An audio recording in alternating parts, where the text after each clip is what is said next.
Greetings 12th class political science students. Welcome back to our channel. Hope you all are doing great. Today we are going to do part 10 of the chapter, that is regional aspirations. In last class we have understood the scenario of Northeast, in which we have understood the background for the problem of Northeast. We have tried to understand that what was the issue. There is a 22-kilometer broad way only, and just because of that all the northeastern states are connected with India, right? And just because of some you can say developmental issues, people of these states felt that government is not taking any kind of concern regarding them. That's why problem started from there, and they demanded for more autonomy. So now what happened after that?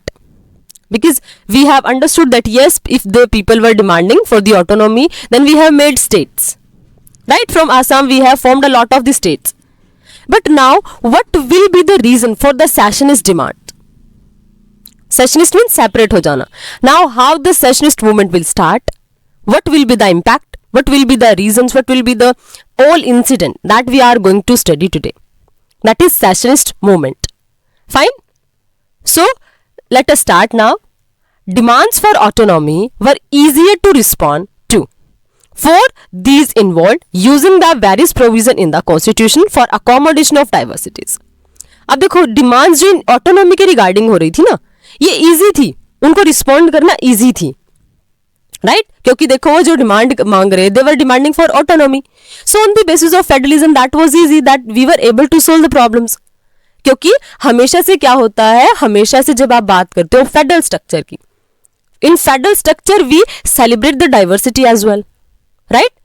तो because of the federal structure of the constitution we are able to see that yes we were able to accommodate with the diversities. So that was a small problem, right? But now it was much more difficult when some groups demanded a separate country. लेकिन यहाँ पे क्या होना शुरू हो गया, जब एक सेपरेट, अब क्या होना शुरू हो गया, सेपरेट डिमांड होनी शुरू हो गई. अब सेपरेट डिमांड होना शुरू हो गई फॉर द स्टेट्स, राइट? अब उन्होंने क्या डिमांड करनी शुरू कर दी, नहीं भाई हमें तो अलग ही होना है. समझा? देखो मतलब अगर within the country these people were living, so that was easy to tackle their problems, right? That was easy to deal with their diversity. But now the problem was something more serious because the people were demanding that they will be forming a separate country. समझ आया? And it was more difficult when some groups demanded a separate country, not in momentary anger but consistently as a principled position. मतलब उन्होंने ऐसा नहीं बोला कि एक position पे बहुत एंग्री हो गए तब उन्होंने ऐसा बोल दिया, बल्कि उनका तो एक कंसिस्टेंटली प्रिंसिपल पोजीशन बनी हुई थी कि नहीं, हमें नहीं रहना इंडिया के साथ, we want to be a separate nation only. तो अब ये कंट्री के लिए सबसे बड़ा क्वेश्चन मार्क हो गया. क्योंकि अगर हम बात करें, हमने क्या पढ़ा कि स्टार्टिंग से हमारी कंट्री के ना एक टाइप से एग्जाम्स चले हुए हैं.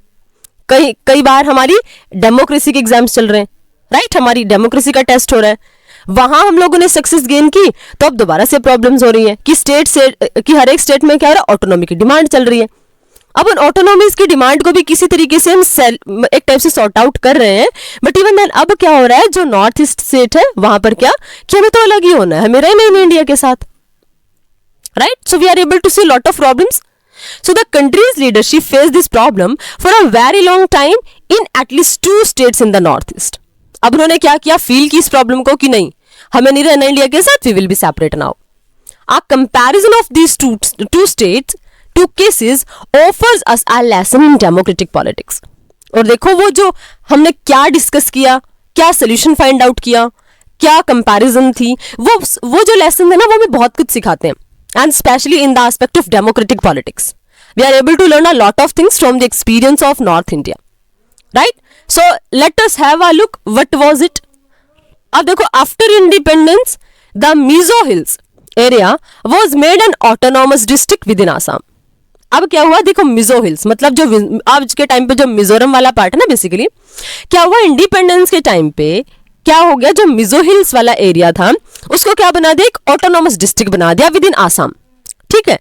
सो some Mizos believe that they were never a part of British India and therefore they did not belong to the Indian union.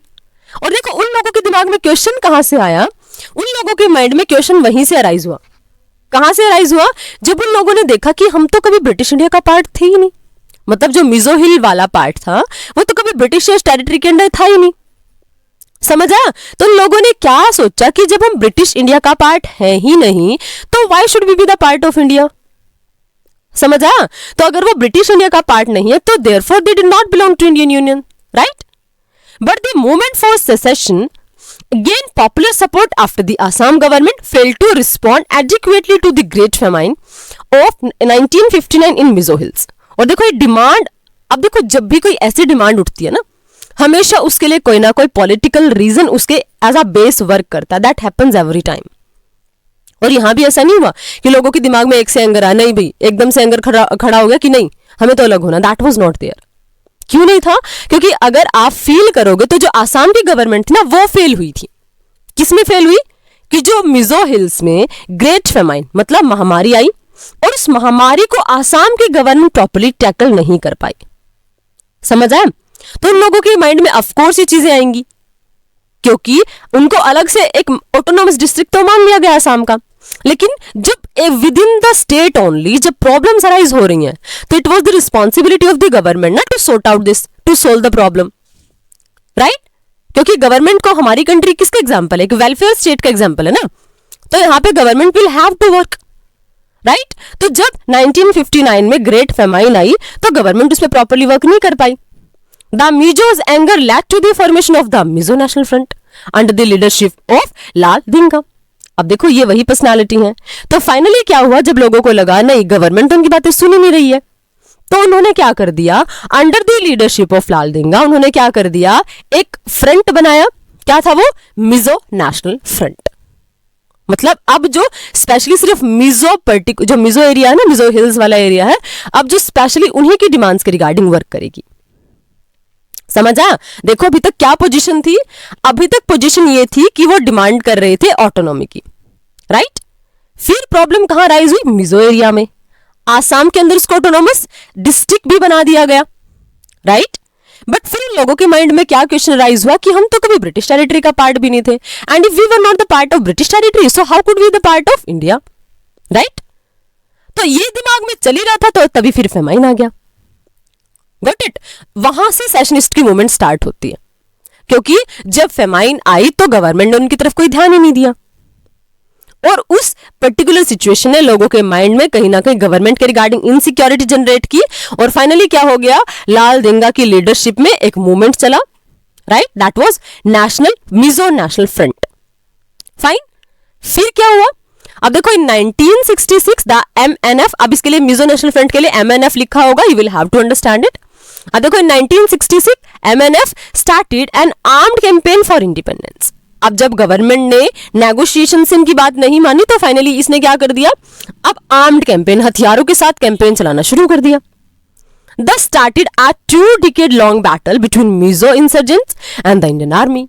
और अब इंडिया के पास भी कोई और सोल्यूशन नहीं है क्योंकि जब लोग एक टाइप से इंसर्जेंसी पर उतर आते हैं तो गवर्नमेंट को of course they will have to take the support of military. That was very clear, right? तो यहां भी गवर्नमेंट ने भी क्या करना पड़ा, गवर्नमेंट को भी आर्मी का सहारा लेना पड़ा।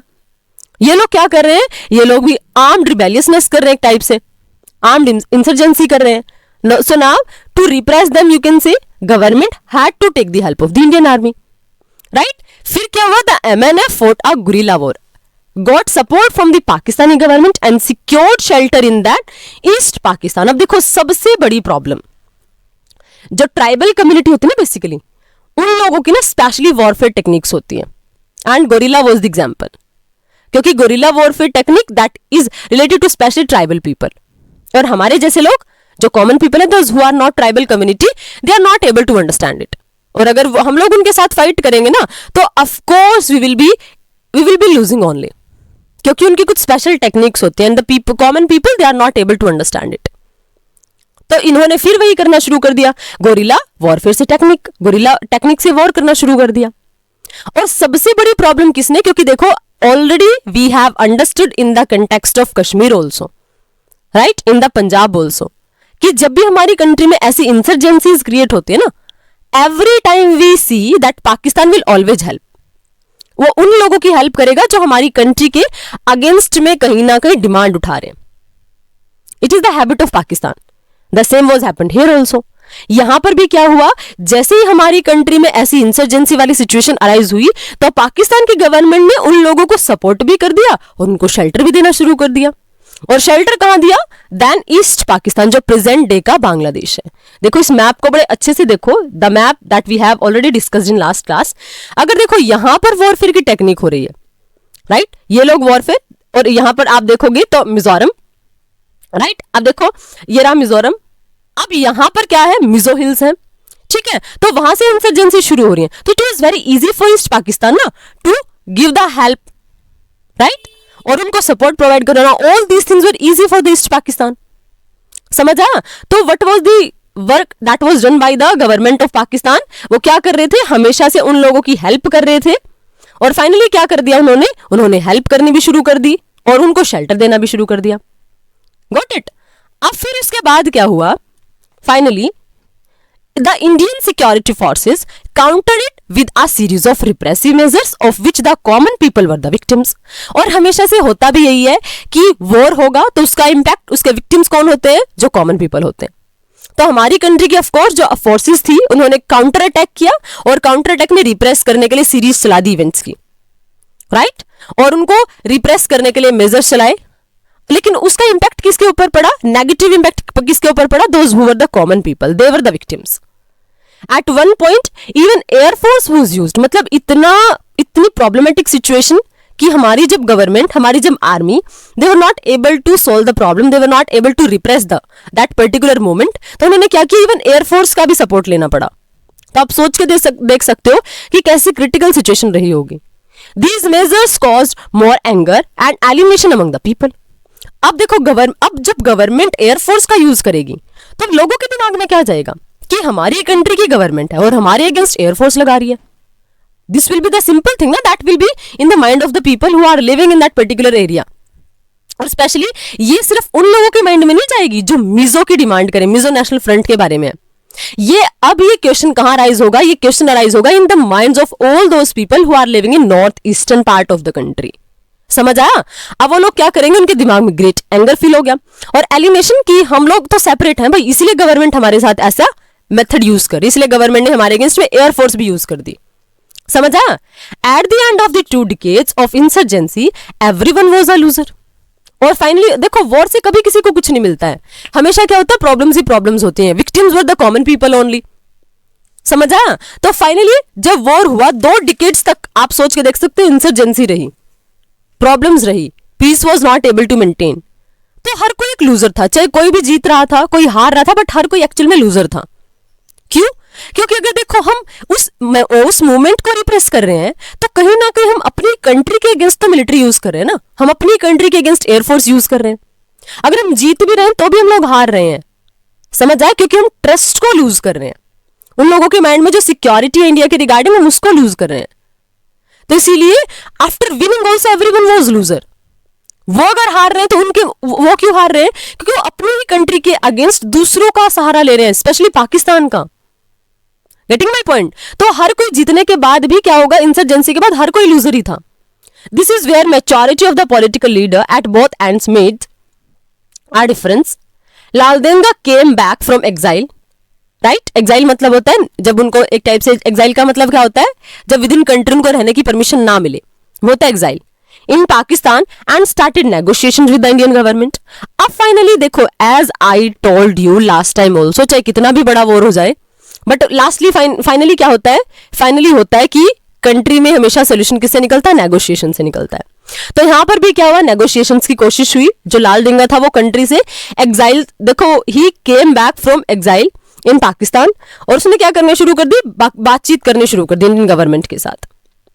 And Rajiv Gandhi steered these negotiations to a positive conclusion. और राजीव गांधी, अगर आप देखो चाहे मानो या ना मानो, राजीव गांधी ने ट्राई किया है हर टाइम, क्योंकि लास्ट क्लास में भी आप लोगों ने क्या देखा था, लास्ट क्लास में भी जो सिख थे उनकी कहीं ना कहीं कम्युनिटी के रिगार्डिंग जो पीस एग्रीमेंट हुए, लोंगोवाल एग्रीमेंट हुआ, Rajiv Longowal agreement, that was also in the time period of Rajiv Gandhi, right. तो मतलब he was trying to establish peace at least. तो फाइनली फिर क्या हुआ, 1986 में भी एक पीस एग्रीमेंट हुआ, पीस एग्रीमेंट, राइट। तो पॉजिटिव कंक्लूजन उन्होंने दिया और फाइनली उनके कंक्लूजन की वजह से क्या हुआ, in 1986 a peace agreement was sign between Rajiv Gandhi and लाल देंगा। पीस एग्रीमेंट हुआ। अब क्या था इस पीस एग्रीमेंट में, as per this accord Mizoram was granted full flag statehood with special powers and the MNF agreed to give up secessionist struggle. अब देखो आप लोगों ने क्या पढ़ा, मिजोरम को पहले क्या बनाया था, एक ऑटोनॉमस डिस्ट्रिक्ट बनाया था, राइट। लेकिन जब फेमाइन की वजह से उन लोगों को प्रॉपर अटेंशन नहीं मिला, then they said no we will not be living with India, right. तो उन्होंने सेशनिस्ट मूवमेंट की डिमांड कर दी। लेकिन अब उन लोगों को जब समझाया गया तो क्या बोला गया, इट्स नॉट बेटर मैनर ना to live the country, to be separate. तो क्या करो, आप कंट्री के अंदर ही रह जाओ, बट हम आपको ऑटोनॉमी देंगे। और ऑटोनॉमी किस फॉर्म में, कि हम आपको एक फुल फ्लैट स्टेट बना देंगे। इट मीन्स क्या हुआ, अब एक और स्टेट ऐड हो गया हमारी कंट्री में, दैट वाज मिजोरम, राइट। और देखो विद स्पेशल पावर्स के साथ मिजोरम को फुल फ्लैट स्टेट बनाया एंड द MNF एग्रीड। और MNF भी किसके लिए एग्री हुआ, कि हम भी सेशनिस्ट स्ट्रगल को छोड़ देंगे, राइट। तो Laldenga took over as a chief minister. और as I told you several time earlier also, कि जो पर्सन इन सारे के सारे मूवमेंट्स को लीड करता है, तो जब भी उसका फ्रूट मिलता है ना, every time you will be able to see that person is able to get political gain always. तो यहां पर ये जो सारा का सारा सिस्टम हो रहा था, who was leading it, who was, you can say who was tolerating everything, that was लाल देंगा। तो फाइनली उन्होंने इतना वर्क किया, तो फाइनली लोगों ने एक्सेप्ट किया him as the chief minister. This accord proved a turning point in the history of Mizoram, right. अगर आप देखते हो तो इस अकॉर्ड की वजह से ना ये दुनिया, मतलब आप क्या मान सकते हो कि हमारी हिस्ट्री में एक टर्निंग पॉइंट बन गया। क्यों टर्निंग पॉइंट बन गया, क्योंकि जो प्लेस इतना वोलेंटिक था, जिस प्लेस में हम लोगों को इवन एयरफोर्स भी यूज करनी पड़ी, मिलिट्री यूज करनी पड़ी, लेकिन वो प्लेस देखो, today Mizoram is one of the most peaceful places in the region and has taken big strides in literacy and development. मतलब वो स्टेट जहां पर कभी हम लोगों को एयरफोर्स लगानी पड़ी, हम लोगों को अपनी आर्मी भेजनी पड़ी, तो वो स्टेट जहां पर पीस के लिए हम लोगों ने बहुत वेट किया, 2 डिकेड्स तक वेट किया, तो वो स्टेट क्या बन गया, सबसे पीसफुल स्टेट्स में काउंट होता है वो हमारी कंट्री के। और उसने बहुत अच्छी डेवलपमेंट की लिटरेसी एरिया में भी और डेवलपमेंटल एरिया में भी। सो वी कैन सी कि अगर पॉजिटिवली चीजों को नेगोशिएशन वे में अगर सॉर्ट आउट किया जाए तो definitely we will be able to see the results and the results will be positive always, right. Got it. अब ये था आपका मिजोरम का केस। मिजोरम का केस कैसा था, पहले मिजोरम को क्या बनाया गया, ऑटोनोमस डिस्ट्रिक्ट बनाया गया within Assam state, but due to famine those people thought, the people of Mizo community, you can say Mizo hill area, they thought government is not responding towards their needs, right? उसके बाद क्या होना शुरू हो गया, जब लोगों को ऐसा फील होना शुरू हुआ तो उन्होंने डिमांड करनी शुरू कर दी कि हमें इंडिया के साथ ही नहीं रहना, क्योंकि हम तो कभी ब्रिटिश टेरिटरी का भी पार्ट नहीं थे। अगर हम ब्रिटिश टेरिटरी का पार्ट नहीं थे तो how can we be the part of Indian territory. अब उन्होंने डिमांड किसके लिए कर दी, सेशनिस्ट मूवमेंट के लिए डिमांड करनी शुरू कर दी, राइट। बट फाइनली जब क्या हुआ, बहुत वायलेंस हुई, कॉमन पीपल ने बहुत टॉलरेट किया, we used even military, even air force also there. But finally क्या हुआ, फाइनली 1986 में with the efforts of Rajiv Gandhi the contemporary prime minister, we were able to do some peace agreement. और peace agreement कैसे हुआ कि अब जो मिजोरम था that became a full fledged state, और उसको ना कुछ स्पेशल प्रोटेक्शन, स्पेशल प्रोविजन भी किए गए उसके regarding. And finally we are able to see that person who has played a crucial role in the movement of this particular state, वो person क्या बने, बाद में यहाँ के चीफ मिनिस्टर भी बने, right? This was the story of Mizoram. So let us have a look about that person, Lal Denga, जो बाद में चीफ मिनिस्टर बनते हैं। So he was the founder and leader of Mizo National Front, MNF के founder भी यही हैं और लीडर भी रहे। Turned into a rebel after the experience of the famine, क्योंकि आप लोगों ने पढ़ा ना फेमाइन का बहुत इंपैक्ट हुआ, और इसका सबसे ज्यादा इंपैक्ट हुआ लोगों के सेंटिमेंट्स के ऊपर, राइट। तो वहां पे क्या होना शुरू हो गया, अब इन्होंने उस फेमाइन की वजह से क्या किया, उस फेमाइन की वजह से उनका टर्निंग पॉइंट बहुत ज्यादा रिबेलियसनेस वाला कन्वर्ट हो गया, मतलब पीसफुल मेथड्स को नहीं एक्सेप्ट किया। उसके बाद led an arm struggle against Indian for 2 decades, लगभग 2 डिकेड्स तक आर्म स्ट्रगल को कंटिन्यूअसली कंटिन्यू रखा। Reached an settlement and sign an agreement with the prime minister Rajiv Gandhi 1986, जो आप लोगों ने अभी पीस अकॉर्ड पढ़ा बिटवीन राजीव गांधी एंड लाल देंगा, तो इन्होंने वो साइन किया, became the chief minister of the newly created state of Mizoram, और finally 1986 में he became the first chief minister of Mizoram state. So this was the context of Mizoram, right? अब देखो लाल देंगा टू had coalition government, मतलब ये देखो वो सारी की सारी चीजें कि अब हमारी कंट्री में देखो कांग्रेस MNF अकॉर्ड साइन, ये साइन हो गया, फिर वो क्या करेंगे, कोलिशन गवर्नमेंट को हेड करेंगे, तो फाइनली वो क्या बन गए, चीफ मिनिस्टर बन गए। फाइन। अब उसके बाद ये तो थी किस चीज के रिगार्डिंग, ये सिचुएशन तो किसकी थी, this situation was of the Mizoram. But फिर किसकी सिचुएशन है, north eastern state, that is Nagaland. तो नागालैंड का क्या इश्यू था, नागालैंड की क्या स्टोरी थी, the story of Nagaland is similar to Mizoram. ये भी मिजोरम जैसी है, मिजोरम से कुछ अलग नहीं है, except that it started much earlier and has not yet had such a happy ending. क्योंकि यहां पे जो मूवमेंट शुरू हुआ ना, वो पहले शुरू हुआ, बहुत पहले शुरू हुआ, लेकिन यहां तो कोई हैप्पी एंडिंग नहीं हुई। हैप्पी एंडिंग का मतलब है लोगों को कुछ ऐसी चीजें नहीं मिली जिससे वो बोल सके कि हम लोगों ने ना एक टाइप से ऑटोनॉमी गेन कर ली। तो हैप्पी एंडिंग यहां पर अभी तक नहीं हुई। Led by Angami Zapu Phizo, a section of the Nagas declared independence from India way back in 1951। देखो क्या हुआ था पहले, नागालैंड, देखो नागा बेसिकली नागा जो कम्युनिटी है ना उसके रिगार्डिंग इस पर्टिकुलर स्टेट का नेम है नागालैंड, राइट। अब यहां पे क्या हुआ, एक पर्सन थे दैट वाज अनगामी जाफू फिजो, वो क्या थे, सेक्शन था एक नागा कम्युनिटी का। उन्होंने 1951 में डिक्लेयर कर दिया था क्या, इंडिपेंडेंस फ्रॉम इंडिया, राइट। मतलब उन्होंने 1951 में डिक्लेयर कर दिया कि हमें नहीं रहना इंडिया के साथ, हम तो अलग रहेंगे। फिर Phizo turn out many efforts Phizo turn down many offers of negotiated settlement. उन्होंने क्या किया, मतलब उनके सामने बहुत सारे ऑफर्स भी आए नेगोशिएशंस के regarding. The Naga national council launched N armed struggle for sovereignty of Nagas. और अब जब उनसे कोई बात नहीं बनी, जब उन लोगों ने डिमांड रखी, बहुत सारी उनकी डिमांड्स को नहीं एक्सेप्टेंस मिली, तो फाइनली जो नागा रीजनल काउंसिल थी, नागा नेशनल काउंसिल थी, उन्होंने क्या कर दिया, आर्म्ड स्ट्रगल शुरू कर दिया। मतलब अब हथियारों वाला शुरू हो गया यहां भी, राइट। और वो किसके लिए, फॉर दिस सोवरेनिटी, मतलब ऑटोनॉमी के रिगार्डिंग कि हम इंडिपेंडेंट होने चाहिए, अब हमें नहीं रहना इंडिया के साथ, राइट। उन्होंने भी क्या कर दिया, सोवरेनिटी के लिए नागाज की कि अब हम तो सोवरेन बनेंगे। सोवरेन मतलब किसी का कंट्रोल नहीं होता। आप देखो आपके स्टेट हैं लेकिन स्टेट सोवरेन नहीं है ना, इंडिया इज सोवरेन, राइट। हमारे जो इंपॉर्टेंट इश्यूज होंगे उनको स्टेट, वो स्टेट अगर क्या है, स्टेट अगर कोई इंपॉर्टेंट इशू अगर सॉर्ट आउट कर रहे हैं तो ऑफकोर्स सेंटर की डिमांड्स उनको माननी पड़ेंगी, सेंटर की एक टाइप से एडवाइस उनको लेनी पड़ेगी, क्योंकि वो कंप्लीटली सॉवरेन नहीं है, India is sovereign.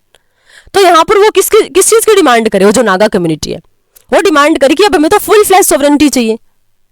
After a period of violent insurgency, a section of Naga sign an agreement. यहां पर भी फाइनली क्या हुआ, क्योंकि देखो वायलेंस तो होती रहेगी, हमेशा हुई, without violence people were not able to get rights, got it. तो यहां पर भी फाइनली क्या हुआ, यहां पर भी वही हुआ कि इंसर्जेंसी हुई, वायलेंस हुई, और उस वायलेंस के बाद जो नागा का एक सेक्शन है उन्होंने एग्रीमेंट साइन किया with the government of India. और ये क्या था, but this was not acceptable to the others, right. अब इन्होंने क्या किया, अब इन्होंने एक्सेप्ट नहीं किया अदर रिबेल्स, मतलब इन्होंने कुछ पॉइंट्स पर अग्री होने की कोशिश की बट वो दूसरे रिबेल्स ने एक्सेप्ट नहीं किया। This problem is Nagaland still awaits a final resolution. और जो प्रॉब्लम है ना नागालैंड की, ये फाइनल रेजोल्यूशन के लिए आज भी क्या कर रही है, एक टाइप से वेट कर रही है। और नागालैंड में अगर आप लोगों ने न्यूज में सुना हो तो वृहद नागालिम बनाने की डिमांड चल रही है। वृहद नागालिम क्या है बेसिकली, वृहद नागालिम ये होता है कि जिसमें नागालैंड का एरिया मिला दो, आसाम का एरिया मिला दो। वो क्या बोल रहे हैं कि हमें इंडिया के साथ रहना ही नहीं है, हमें तो क्या बनाना है, एक सेपरेट एक कंट्री बनानी है, because we are interest are not similar with the India, तो हमें क्या, हमें नहीं रहना है। फाइन। तो अब ये लोग किस चीज की डिमांड कर रहे हैं, ग्रेटर नागालिम की डिमांड वो लोग कर रहे हैं। फाइन। तो आज तक भी ऐसा कोई प्रॉपर सोल्यूशन नहीं मिला जिसकी वजह से नागालैंड की कम्युनिटी को, नागा कम्युनिटी को हम लोग पीस ये अश्योर कर सके that yes we will be doing this thing with you and you will be able to live in a peaceful manner, right. अब देखो यहाँ पे ये जो पर्सन अनागामी जापू फिजो, ये कौन थे, अभी नेम पढ़ा ना इनका। So leader of the movement for independent Nagaland, right, अभी इनका नेम पढ़ा। President of Naga national council, उसके प्रेसिडेंट भी रहे नागा नेशनल काउंसिल के। Begin an armed struggle against the India state, of course इन्होंने आर्म क्या किया, हथियारों वाला स्ट्रगल शुरू किया। Went underground, stayed in Pakistan and spent the last 3 decades of his life in exile in the UK. और finally क्या किया, मतलब अंडरग्राउंड भी रहे, क्योंकि देखो जब ऐसे एक्टिविटीज होते हैं ना स्पेशली गवर्नमेंट के रिगार्डिंग, तो ऑफ कोर्स ऐसे पीपल को इंडिपेंडेंट वे से रहने नहीं दिया जाता। तो फाइनली ये क्या रहे, अंडरग्राउंड भी रहे, अपनी लाइफ में पाकिस्तान में भी गए और अपने जो लाइफ के लास्ट के 3 डिकेड्स थे ना, वो एग्जाइल मतलब क्या होता है, निष्कासित कर देना, एक टाइप से जब बाहर निकाल देते हैं तो उनको फाइनली क्या करना पड़ा, यूके में जाके सेटलमेंट लेनी पड़ी, right. So this was the person that was Angami Zapu Phizo, right. अब I think I hope till here the context of Nagaland and the context of Mizoram. मतलब नागालैंड का तो सिर्फ इतना ही कंटेक्स्ट है कि क्या प्रॉब्लम थी, they were also demanding autonomy, right. But यहाँ पे कोई सोल्यूशन निकला नहीं अभी तक. उन्होंने क्या बनाया, काउंसिल भी बनाई. lot of the time there were negotiation, but till now we are waiting for a particular solution for the problem, right. So all these things we are able to understand till now. I hope the issue of Nagaland and Mizoram is completely clear to all of you. But if you are having doubts, you can ask your doubts in comment section. In next class we will do movements against outsiders. अभी north east खत्म नहीं हुआ है, right. अभी north east में कुछ और भी मूवमेंट्स होंगे, that will be for the outsiders. So what was the situation of outsiders, which kind of movements will be starting here, that we will discuss in next class. Fine. So I hope till here everything is clear to all of you. If you are having doubts, you can ask your doubts in comment section, right. If you thought that yes, video is beneficial for you, please like the video and subscribe the channel. We will meet in next video. Till then, keep learning and stay connected. Thank you. Thanks a lot.